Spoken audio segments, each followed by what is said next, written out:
कोशिश कर रहे हैं कब कहां पर चुनाव होगा। पहला चरण यूपी में 10 फरवरी को होगा, दूसरा चरण 14 फरवरी, तीसरा चरण 20 फरवरी, चौथा चरण 23 फरवरी, पांचवा चरण 27 फरवरी, छठा चरण 3 मार्च और सातवां चरण 7 मार्च को होगा और इसकी मतगणना 10 मार्च को होगी, यानी कि रिजल्ट 10 मार्च को घोषित कर दिए जाएंगे। तो आज का दिन यूपी के लिहाज से एक बड़ा दिन है। आपको बता दें आज तारीखों का ऐलान किया गया। यूपी का रण अब शुरू हो चुका है। पहला चरण 10 फरवरी को होगा। इस दौरान खतौली, मीरापुर, सरधना, हस्तिनापुर, किठौर, मेरठ कैंट, मेरठ साउथ, छपरौली, बड़ौत, बागपत, लोन ये वो जिले हैं जहां पर पहले चरण में चुनाव होगा। मुरादनगर, शहीबाबाद, गाजियाबाद, मोदीनगर, धौलाना, हापुड़, गढ़मुक्तेश्वर, नोएडा, दादरी, जेवर, सिकंदराबाद, बुलंदशहर, शाना, अनूप शहर, डिबाई, शिकारपुर, खुर्जा, खैर, बरौली, अतरौली, छर्रा, कोल, यहां पर पहले चरण में चुनाव होना है। अलीगढ़, इगलास, छाता,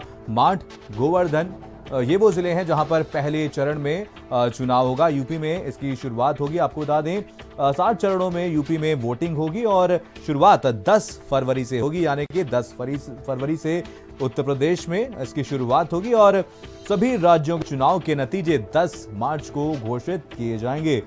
10 मार्च को काउंटिंग होगी। तो आपको बता दें चुनाव आयोग ने कहा कि कोरोना के बीच 5 राज्यों के विधानसभा चुनाव में सख्त प्रोटोकॉल का भी पालन कराया जाएगा और कोरोना प्रोटोकॉल के तहत ही वोटिंग होगी और 15 जनवरी तक किसी भी तरह के रोड शो, रैली, पदयात्रा, साइकिल और स्कूटर रैली की इजाजत नहीं होगी।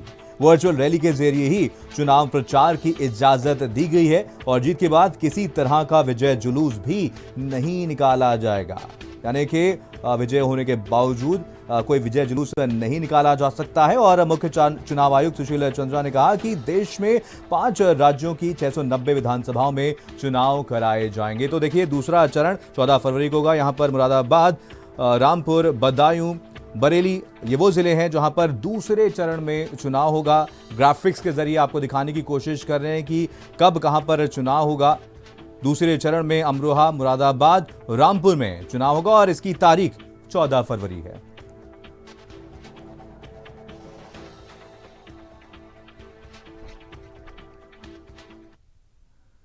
और चुनाव की तारीखों के ऐलान के बाद डिप्टी सीएम केशव प्रसाद मौर्य ने क्या कुछ कहा, सुनिए।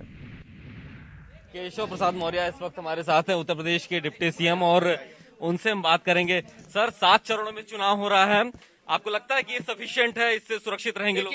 भारत निर्वाचन आयोग ने जो भी निर्देश दिए हैं उसका पालन करेंगे और 7 चरणों में सकुशल चुनाव संपन्न हो, इसके लिए सरकार के स्तर पर जो दायित्व है, मुझे पूरा विश्वास है कि जिस प्रकार से लोकसभा का चुनाव बिना हिंसा के शांतिपूर्ण ढंग से संपन्न हुआ था, वैसे विधानसभा का चुनाव हिंसा मुक्त होगा, बहुत ही अच्छे तरीके से चुनाव यह संपन्न होगा, जिससे मताधिकार अपने मतों का प्रयोग। मामलों को देख के पहली बार ऐसा हुआ है कि इस बार रैलीज पर रोक लगाई गई, पद यात्राओं पर रोक लगाई गई। देखिए जो भी मैंने कहा, भारत निर्वाचन आयोग ने जो निर्देश दिया है उसका 100% पालन करेंगे। कैमरामैन जितेंद्र के साथ अभिषेक पांडे, भारत समाचार, लखनऊ।